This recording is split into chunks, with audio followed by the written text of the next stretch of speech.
Toga was living the dream. Sort of. She was on a date with you, which was something neither of you got the chance to do normally, but because she had to keep a low profile, you had decided to go to a wax museum. It wasn't quite the adrenaline-filled theme park she had hoped for, but as long as she got to hold your hand, she was happy. Or so that was, until she spotted someone across the dimly lit room. She squinted to make sure she wasn't seeing things, clutching your hand tighter on reflex. It was your ex. Oh, of all the people to... Well, that was it. Time to commit a murder. As quick as a flash, she pulled out her trusty knife and lunged towards him. Only you gripped her hand in a vice-like hold to stop her, realizing what she was up to. It took you a moment to cool her off, but knowing that she was trying to maim him as revenge for you did make you happy. But today was not a day to have her running from the police again. You were enjoying your date. And you were right, she thought after taking a deep breath. He wasn't worth it. He wasn't even worth having his head stepped on. That didn't mean she wasn't going to keep an eye out for him though, ready to break his kneecaps if she managed to get him alone as you wandered the museum. She couldn't help it. He had made you feel worthless and unlovable. She had only just managed to coax you out of your shell and made you realize how much of a queen you truly were. She was ready to hurt him if he set your progress back at all. But, since you seemed, for the most part at least, against him ending up in a suspicious accident, Toga decided to do her best to entertain you, keeping you distracted as the two of you carried on around the waxworks. No model was safe. She vandalized and took apart anything with posable limbs. Her best masterpiece, if she said so herself, was when she made the Endeavour waxwork look like he was taking it dry from the All Might one. Did she get herself banned? Yes. Was it worth it to make you smile? Double yes. Okay, so you weren't going to let her hurt your ex, but that didn't mean she wasn't going to stalk him until she could get a small amount of his blood, and then use her quirk to transform into him. Oh, the possibilities. Depending on you, Toga thought she could either get away with transforming into him, then purposefully getting caught doing horrendous, unspeakably embarrassing things that he would never live down, or have him framed for murder. It's not like she would tell you her plan. She would know how far to take it just as soon as she found out every tiny detail about your ex and how he treated you. If he was the worst kind of worst, she would happily send him down for a life sentence. No thanks necessary. Spinner was not prepared to see your ex today. The two of you were at the arcade on a date. Despite the fact he was a villain, and that he was bright green and lizard-like, he was pretty hard to pick out of a crowd once he let his hair down and threw on some casual clothes. Which meant it was easy for him to go on dates with you when he didn't have League of Villains work to do. But of course, if the cops weren't after him, karma would make sure something else came his way to spoil his day. And today, it was your ex.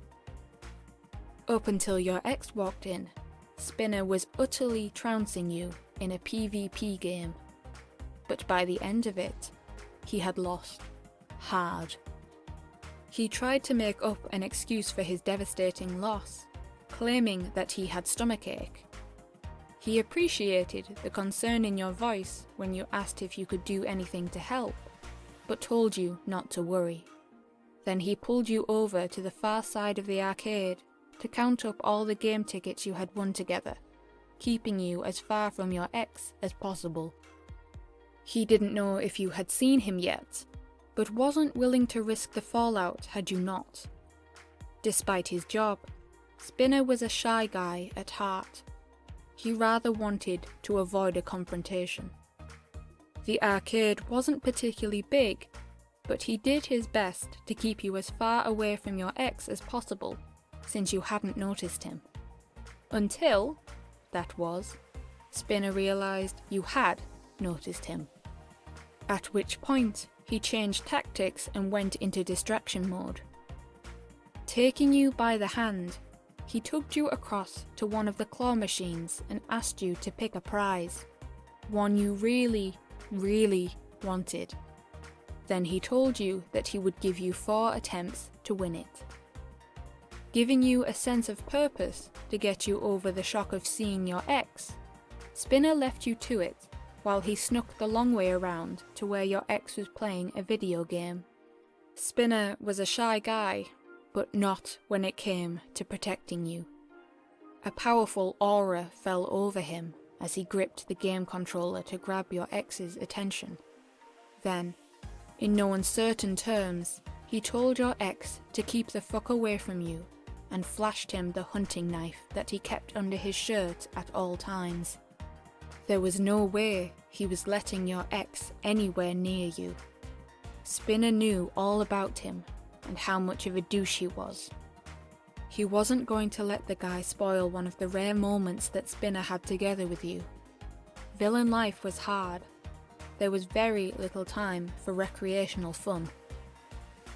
When Spinner returned to you, he wasn't surprised to find that you were still trying and failing to win the item you wanted. Perfect. Then it was his time to shine. Spinner had spent so many years alone, whittling away his solitary time in the arcades, that he knew every tip and trick in the book to winning claw machines. Consider that super rare, super expensive piece of anime merch yours.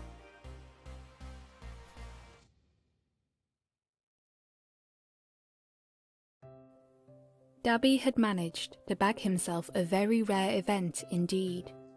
No League of Villains work, it was just him and you, hanging out in the far corner of your favourite diner, chilling in a rare moment of peace. He was almost willing to call it a date.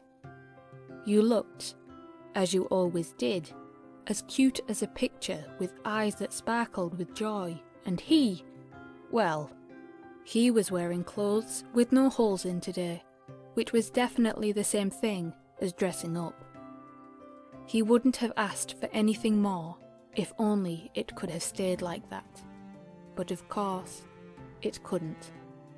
And that's when he spotted your ex entering the diner. Dabi did his best to play it cool, acting oblivious. More than anything, he didn't want you realizing who had just walked in, but inside he was seething. Because of his possessive streak, Dabi had once demanded to know the names of any and all of your past partners, and right now, he was glad he had sat you down and forced it out of you because yes, after you had told him your ex's name, he had stalked him across all social medias and knew exactly what the scumbag looked like. And no one, absolutely no one, in the past or in future, made Dabi's sweetheart cry. Before the waiter arrived at your booth at the diner, Dabi told you to order whatever you wanted, including that stupidly expensive thing you loved so much, the one you always felt bad about ordering. It was suddenly Dabi's mission to make sure you didn't turn your head and spot your ex. He was normally so blasé and chilled out when you were together, but in this instance, he didn't care what counted as too much PDA. Compliments came sailing at you as he reached out across the table to hold your hand. Now, it wasn't that Dabi didn't like fawning over you on a normal day. It was only that he was an introvert in that regard. He might never say his true feelings for you, but he would definitely think them, repeatedly. But Because Dabi's day was clearly intended to be ruined, you still turned your head. You still saw your ex, and the sparkle dulled in your eyes. Now that Dabi knew there was no hiding the fact, he stopped trying, which meant the prying questions couldn't leave his lips fast enough. There was no point hiding his possessive yandere tendencies now. He wanted answers. Where did you and your ex meet? Was he sweet with you? Were you in love with him? If you were, who ended it and why? Lord help your ex if Dabi found out he was abusive to you, physically or emotionally. Dabi knew all too well what it was like to be the receiver of that kind of abuse, thanks to his father. It would only be your pleading and begging that stopped him cremating both your ex and the diner in his blind rage. However, finding out what your ex did to you brought out the best side of Dabi's yandere personality. Suddenly, he was ready to spoil you rotten. When the waiter came over, he asked for one of everything off the menu that you had ever mentioned wanting to try, as well as your regular favourites. Then, when you were stuffed full and certainly in a better mood, he had the remaining food bagged up to take home. On your way out, Dabi grabbed you by the waist and pulled you against him, crashing his lips to yours in a very dominant display that left you flustered and demanding more the moment he stopped teasing you with his tongue. And don't worry, he had every intention of giving you his complete attention once the two of you were home. But for now, he could only grin that your ex had seen the dreamy look of love in your eyes, then wrapped his arm around your shoulders and escorted you out of the diner like a gentleman. Once again, it was only your incessant begging that stopped him burning the diner to the ground with your ex inside it as the two of you walked away. But that didn't mean your ex was off scot-free. Dabi only needed 5 minutes on the phone later to chat with Twice. He was sure Jin would say yes to making clones of you and Dabi to stalk your ex with. They could haunt him with R-rated scenarios just to make him jealous. Scenarios that Dabi was more than happy to recreate with you at home.